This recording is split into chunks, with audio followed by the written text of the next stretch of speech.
मालिक ने दबाई जाना था और मालिक ने मुझे बतौर नौकर मुस्तकिल घर पर रख लिया। मगर जब रात होती तो मुझे करीब न होने दी, लेकिन मेरा भी 5 साल का तजर्बा था कब तक वो मुझसे बच सकती थी। एक रात मैंने मालिक के कपड़े पहने और खामोशी से जाकर मालकन के पास चला गया और मालकन ने मुझे देकर बोला, चलो मेरा थोड़ा सा लटड़ा कर दो क्योंकि मेरी तबीयत बहुत खराब है। साथ में 500 का नोट देकर मैं इनकार न कर पाया। लेटाड़ा करते करते जब मैं मंजिल तक पहुंचा तो मालकन के तोते उड़ गए। जब मैं अंतहाई गुर्बत की जिंदगी गुजार रहा था कि मेरे एक दूर के रिश्तेदार ने मुझे तरस खाकर एक घर में नौकर रखा दिया। चंद दिन बाद मालिक ने कहा, मैं दवाईदार जा रहा हूँ, तुम्हें मेरे घर का ख्याल भी रखना है और मेरी बीवी के छोटे मोटे काम भी करना है। तो उन्होंने मुझसे तनख्वाह की कोई बात नहीं की, बस ये कहा कि मेरे घर की रखवाली करना, तुम्हें दुकान से सौदा सलफ मेरी बीवी को लाकर दे देना। मैं इस कदर फाकों की जिंदगी गुजार रहा था कि मुझे ये 2 वक्त की रोटी और उच्छत बहुत बड़ी नामत लग रही थी। उन्होंने कहा कि अभी मेरी इतनी हैसियत नहीं कि मुझे मकसूद तनख्वाह पर रख लिया जाए। मेरी उम्र 16 साल थी और मुझे इस वक्त बिल्कुल भी अंदाजा नहीं था कोई मेरी गुर्बत से फ़ायदा उठा रहे हैं या मेरा भला कर रहे थे, वरना जो काम उन्होंने मुझे दिया था उसकी अच्छी खासी तनख्वाह बनती थी। लेकिन भूख ने तो मुझे नानी याद दिला दी थी। जब उन्होंने वो आफर की तो मैं इनकार न कर पाया और उनके साथ उनके घर चला गया। वो अंकल जिनकी उम्र 50 साल के करीब थी, मुझे जब घर ले गए तो उन्होंने अपनी बीवी से मिलवाया जिनकी उम्र उनसे बहुत कम थी, शायद 32 साल के करीब हो गई।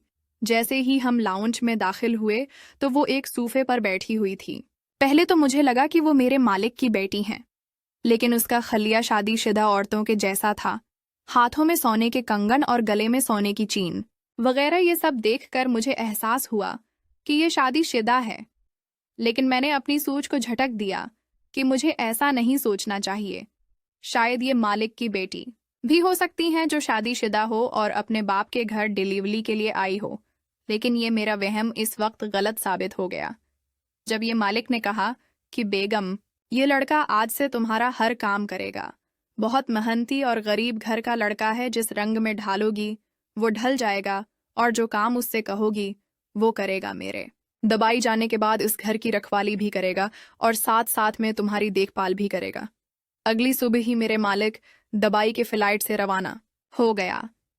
वो शायद वहां पैसे कमाने की गर्ज से गए थे, लेकिन उनके घर में उनकी जवान बीवी अकेली रह गई थी। वो क्यों अकेली रह गई थी, ये बात मेरे लिए हैरानकुन थी। खैर, मेरे मालिक के जाने के बाद मेरा काम यही था कि मैं घर पर हर आने जाने वाले को गौर से देखूं कि कहीं कोई गलत इरादा तो नहीं दुखता, बल्कि उनको दुकान से कोई चीज मंगवानी होती तो वो भी मैं लाकर दे दिया करता था। मालकन खाना खुद बनाती थी और मुझे 2 वक्त की रोटी मिल जा, मेरे लिए ये किसी नामत से कम न था। कम से कम पेट भरकर खाना खाने को मिल जाया करता था और खाना खाकर मैं अपने रब का शुक्र अदा करता था। मेरे मालिक ज्यादा उम्मीद तो नहीं थे, लेकिन फिर भी उनके पास बहुत ज्यादा पैसा था। उनका घर जाती था और खुद को मजीद बेहतर करने के लिए वो पैसा कमाने की गरज से मुल्क से बाहर जा चुके थे। मैं भी जवानी की जहलीज में कदम रख चुका था और उनके साथ साथ इंतहाई हुसैन भी था और मैं बरामदे में ही 4 पाई पर सो जाया करता था और मुझे यहाँ बहुत सुकून की जिंदगी मैसर थी। मैंने खूब में भी ऐसी जिंदगी का तसव्वुर नहीं किया था। गांव में तो मुझे 4 पाई भी नसीब नहीं होती थी। अब एक वक्त का खाना मिल जाया करता था और दूसरे वक्त का नहीं मिलता था।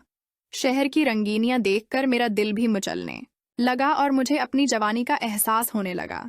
मैंने एक हफ्ता के अंदर अंदर ही ये महसूस किया कि मेरी मालकनमी शायद वो मेरी हमदर्दी की वजह से नहीं है, मगर मैं उसको अपना वहीम समझकर झटक दिया करता था और अपना काम ईमानदारी से करने की कोशिश करता था, क्योंकि मालिक मेरी ये जिम्मेदारी लगाकर गए थे कि मुझे मैडम और घर की अच्छे से देखभाल करनी है। मैडम सारा दिन फोन पर अपनी सहेलियों से गप्पे लगाती रहती थी और कोई ना कोई सहेली मैडम के पास मिलने आई ही रहती थी और हर दूसरे दिन कोई ना कोई पार्टी चल रही। हालांकि मालिक परदेस में ईड़ियां रगड़ रहे थे, लेकिन मैडम को इस चीज का बिल्कुल भी एहसास नहीं था। एक दिन गेट पर मुझे एक शख्स मिलने के लिए आया और मेरे मोबाइल हाथ में थमा दिया और बोला कि तुम्हारे मालिक ने भेजा है। पहले तो मुझे ये यकीन न आया कि मालिक मुझे मोबाइल क्यों भेजेगा। लेकिन जब उसने मेरी बात मालिक से करवाई तो मुझे यकीन आ गया कि ये मालिक नहीं भेजा है। अब मुझे मालिक बार बार फ़ोन करते और घर का हाल अहवाल पी कि घर में कौन आ रहा है, कौन जा रहा है और मैडम सारा दिन क्या करती रहती हैं। मैं तमाम तफसीलात मालिक को बता देता और मैंने मैडम को इस चीज़ का बिल्कुल भी एहसास नहीं होने दिया कि मालिक मेरे साथ राबिते में हैं और उन्हें मैं घर की सारी बातें बिता दिया करता था। और मुझे ये बात अच्छे से समझ आ चुकी थी कि मालिक अपनी बेगम का बिल्कुल भी भरोसा नहीं करते, क्योंकि उनकी बेवी बहुत जवान थी। वक्त यूं ही गुजरता रहा। एक दिन मैडम ने मुझे 500 का नोट दिया और कहा, ओ ज़रा मेरा लताड़ा कर दो, क्योंकि मेरा जिस्म बहुत बुरी तरह से दिख रहा है। मालकन की बात मुझे बहुत अजीब लगी। वो किस चीज़ के लिताड़े की बात कर रही हैं? मैं ये सूच में पड़ गया तो उन्होंने तेल की शीशी मुझे पकड़ाई और गली अपना सिर दबाने की बात कर रही हूँ। मेरे कंधे भी बुरी तरह से अकड़े हुए हैं, सर बहुत भारी हो जाता है, गर्दन में खचाव भी है, रहता है ऐसा कि मुझे तो एक 500 का नोट नजर आ रहा था, क्योंकि मुझे अपनी ज़रूरतें पूरी करनी थी, क्योंकि काफ़ी दिनों से बड़ी तंगी का वक्त चल रहा था। मैंने फौरा मालकन की ख्वाहिश के मुताबिक मालकिन का लिताड़ा शुरू कर दिया। उनको बहुत ज़्यादा सुकून मिल रहा था। वो भूलती जा रही थी कि तुम्हारे हाथों में जादू है और मेरे कुंदों का दर्द बिल्कुल गायब होता जा रहा है। अब ये एक दिन की बात नहीं थी, अब रोज़ाना ही वो मुझे 500,000 का नोट में आहिस्ता आहिस्ता उनके बालों में अंगलगियां फिरता रहता और आंखें बंद करके वो बहुत सुकून महसूस करती थी। फिर वो मुझे खुलकर मेरे साथ बातें करने लगें और वो वक्त जो अपनी सहेलियों के साथ गुजारती थी वो वक्त भी मेरे साथ गुजारना शुरू कर दिया हती कि शॉपिंग पर जाते हुए भी मुझे साथ लेकर जाने लगे। यूं महसूस हो रहा था जैसी उनको मुझसे कल भी लगा हो गया हो। और मैडम मुझे भी बहुत अच्छे लग, लेकिन मैं नौकर होने की वजह से अजहार नहीं कर सकता था। एक दिन जब हम शॉपिंग के लिए जा रहे थे तो रास्ते में मैडम ने अपनी ख्वाहिश का इजहार किया कि तुम्हारे मालिक तो मुल्क से बाहर चले गए और मैं इस जवाने में भला अकेलियां कैसे रह सकती हूँ। मैंने तुम्हारे मालिक को बहुत समझा कि मुझे इतने पैसों की ज़रूरत नहीं है, बस आप मेरे पास दहर जाएं, क्योंकि पैसों के अलावा भी बहुत सारी ज़रूरतें होते हैं। लेकिन तुम्हारे मालिक बल को तैयार नहीं थे और मुल्क से बाहर चले गए। अब तुम ही बताओ कि मैं ये जवानी कैसे गुजारूं। मैंने मैडम की बातें सुनी और शर्म के मारे निगाहें झुका लें। मैडम ने मजीद कहा, क्या तुम मेरी मदद नहीं कर सकते? तो मैंने कहा कि कैसी मदद, तो कहने लगी, मुझे अब तुम्हारे माल की कमी बहुत महसूस होती है। तुम मेरी कमी को दूर कर दो, मैं तुम्हें 50,000 रुपए दूंगी। जब मालकन ने 50,000 रुपए का लालच दिया तो मेरी आंखें फटी की फटी रह गईं। मैंने तो कभी खूब में भी 50,000 का नहीं सोचे था कि पूरी जिंदगी में मेरे पास इतने पैसे भी आ जाएंगे। फिर थोड़ी देर सोचने के बाद मैंने मैडम को आं कर दी और मैडम की तमाम ज़रूरतें पूरी कर दी। अब वो अक्सर मेरे कमरे में आ जाया करती थीं और मुझे उसकी ज़रूरत भी पूरी कर दिया करता था। और मालकन ने मुझे मालिक का दर्जा दे दिया था।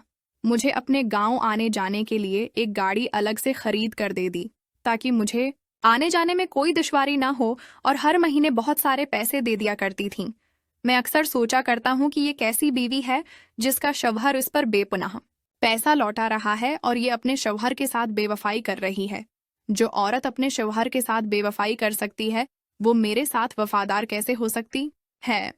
इस बात का जवाब मुझे आज तक नहीं मिल सका। तो दोस्तों, उम्मीद है आपको ये वीडियो पसंद आई होगी। वीडियो अच्छी लगे लाइक और शेयर ज़रूर करें। चैनल सब्सक्राइब नहीं किया हमारी इस यूट्यूब चैनल को सब्सक्राइब नहीं किया तो चैनल को सब्सक्राइब भी कर लीजिए। तो मिलते हैं दोस्तों अगली वीडियो में, तब तक के लिए अल्लाह हाफिज़।